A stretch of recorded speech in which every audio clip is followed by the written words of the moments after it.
السلام عليكم. maxaad ogtahay daliilka adduunka ka jira qaybtii afraad Afghanistan waa waddan ku yaala koonfurta qaaradda Aasiya galbeedka waxa ka xiga Iiraan dhinaca koonfur iyo barina waxa ka xiga Pakistan beedka Afghanistan waa 652,230 kiiloomitir laba jibaaran dhulkeedu dhammaantii waa bari waxay ka mid tahay wadamada aan lahayn badaha caasimadda Afghanistan waa magaalada Kabul waxa ku nool dad kor u dhaafay 37 milyan oo qof dalkan afka rasmiga ah ee dalkan laga isticmaalo waa Pashto waxaana ku hadla 77% dadka ku dhaqan Afghanistan dadka qaangaadhka ee awooda wax akhriska iyo qoraalka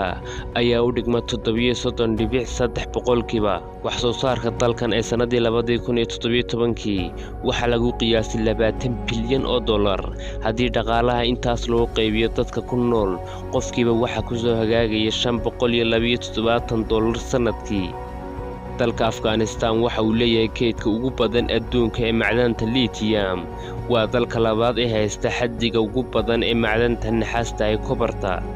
waxa lagu qiyaasay ilaa $80 bilyan Afghanistan waxa kale oo haysta macdanta beryllium-ta iyadoo xaddiga beryllium-ka ay haysato uu lacag ahaan u dhigma $80 bilyan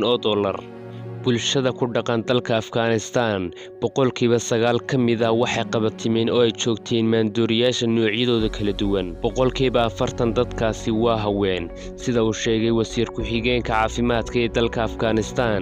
dadka balwadaha qabatimay waxay gaadhayaan 3.5 milyan oo qof celcelis ahaan qof walba $3 ayaa kaga baxda maalintii balwada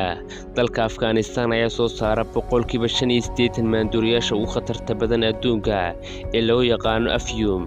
taas oo soo saarta dhaqaale dhan 51% oo u dhigma wax soo saarka dalkaas